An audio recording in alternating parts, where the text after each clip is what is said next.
नमस्कार। सभी 12 राशि के दर्शकों का बहुत बहुत स्वागत। आज एक विशेष चर्चा चंद्र ग्रहण और सूर्य ग्रहण पर होगी। 15 दिन में 2 ग्रहण। श्रावण मास विनाशकारी साबित हो रहा है और होगा। मुख्य बात क्या है कि जब सृष्टि के अंदर 2 ग्रहण आते हैं इस तरह से, और ख़ास तौर से इस वर्ष क्या खास है जो विनाशकारी लिखा हुआ है यहाँ पर। ये वीडियो किसी राशि को खुश करने के लिए या किसी को नाराज करने के लिए नहीं है। सिंपल बात होगी, समझ में आती है तो आप इसको ग्रहण कर सकते हैं। अगर किसी को ये लगता है कि मेरे लिए खराब है तो वो प्रिकॉशंस ले सकते हैं। ये महीना किस किस चीज़ के लिए खराब होगा नोट कीजिए। प्राकृतिक आपदाओं का मास है ये। क्यों है ये भी लास्ट में बताऊंगा। वायु वेग, जब इस तरह के 2 ग्रहण आते हैं 15 दिन के अंदर अंदर, वायु का जो वेग है, हवाएं जो है अपना रुख थोड़ी थोड़ी देर बाद बदलती हैं। आपने देखा होगा विमान होते हैं आकाश में, उनके अंदर टर्बुलेंस आता है, दिशाहीन हो जाते हैं। इसके अलावा यही महीना मानवीय भूल, जो मैनुअली जो मनुष्य की जो भूल है, गलतियां हैं, वो भी होती हैं, भूल चूक। तो मानवीय भूल का महीना भी है ये, क्योंकि दिशाहीन कर देता है, मनुष्य को भ्रम की स्थिति में ला देता है। ऐसा ये मास है, क्योंकि विदिन 15 डेज 2 जो एक्लिप्स हैं, सूर्य और चंद्रमा, सूर्य आत्मा है और चंद्रमा मन है, तो मन और आत्मा को विचलित करने वाला ये समय है। राहु और केतु की कंडीशन आप देख ही रहे हैं। एक ग्रहण जो है कर्क राशि पर है, एक कुंभ राशि पर है। तो ये जो पोजीशन है, आंधी तूफान और प्राकृतिक आपदाओं के साथ साथ, जैसे बारिश आ गई, भूकंप आया, लैंडस्लाइड, बाढ़, ये सारे के सारे प्राकृतिक आपदाओं में गिने जाते हैं, जितनी भी समस्याएं हैं। अब यह बात भारतीयों की क्यों ना करें, क्योंकि हम तो भारत में रह रहे हैं। जो प्रतिपालक सोई नरेसु, जो जहाँ बसहूँ सो सुंदर देशु। हमारा सुंदर देश क्या है? वो भारत है। भारत की राशि में कर्क राशि है।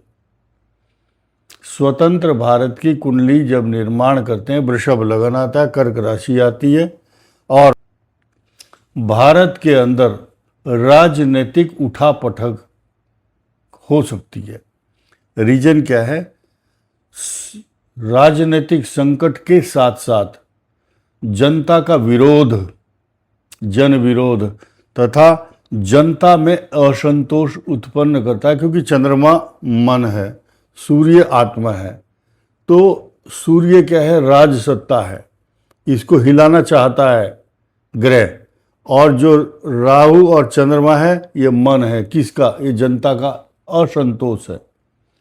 ये टकराव है जनता के और राजनीतिक सत्ता जो संभाल रहे हैं उनके बीच में, और ये भ्रम की स्थिति पैदा करता है और संतोष के साथ असंतोष और क्रोध ये उत्पन्न कर रहा है।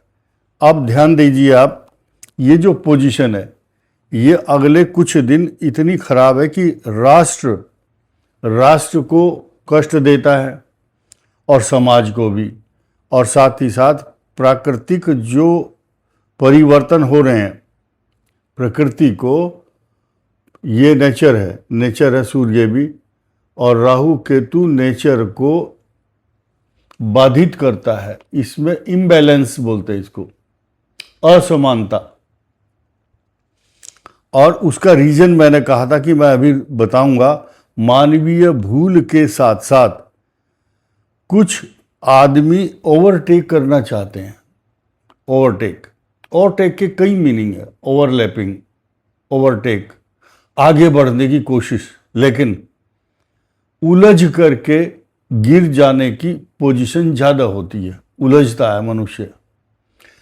तो ये जो समय चल रहा है ये उलझाने वाला है, भ्रम की स्थिति है। किस प्रकार से? क्योंकि ओवरटेक करने वाला जो ग्रह है वो एक तो सूर्य है। सूर्य श्रावण मास में ही सिंह राशि में संक्रांति का आगाज अचानक नहीं है, ये सडन नहीं कह सकते, ये प्री प्लान है। और ये बातें अब से 100, 200, 250 साल पहले लिखी जा चुकी हैं, क्योंकि जब पंचांग निर्माता, पंचांग कर्ता जो होते हैं, वो घटी पल के हिसाब से एक एक मिनट का सूर्य ग्रहण का सब हिसाब लगाते हैं। क्योंकि अब मेरे पास पंचांग है, मान लिया 100 वर्ष का, अब से 50 वर्ष पहले मैंने खरीदा था वो,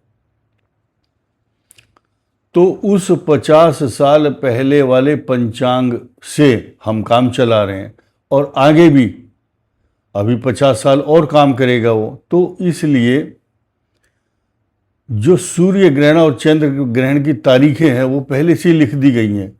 तो इनके जो विश्लेषण हैं, बिहेवियर पैटर्न है ग्रहों के, वो समय समय पर जो विश्लेषण करता है विद्वान लोग हैं। हम लोग विद्वान नहीं है, हम केवल मात्र उनकी जो स्थिति है देख करके बता देते हैं, ये ग्रह यहाँ बैठ गया, ये ग्रह यहाँ बैठ गया, इसके साइड इफेक्ट अच्छे नहीं है, और ये सब छोटी छोटी बातें। इसके अलावा ओवरटेक करने की जो बात कर रहे हैं हम, अभी सूर्य भी ओवरटेक कर रहा है, और साथ साथ सूर्य के साथ साथ बृहस्पति का ओवरटेक होना है 31 अक्टूबर को। तो ये जो संवत है, इस संवत का जो राजा है वो है सूर्य। अब सूर्य राजा हो जिस वर्ष का, और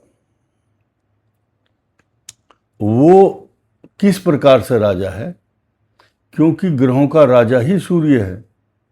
संवत का राजा इस वर्ष जो दर्शाया गया है शास्त्रों के अनुसार, वो तो बृहस्पति और मंगल मंत्री है। लेकिन बृहस्पति यानी कि धार्मिक कार्य करने वाले जो लोग हैं उनकी मान्यता बढ़ेगी। लेकिन जो ढोंगी लोग हैं, जैसे कि कोई साधु के वेश में कहीं जा रहा है और वो छद्म रूप धारण किया हुआ है, तो उसकी पहचान हो जाएगी और वो पकड़ा जाएगा।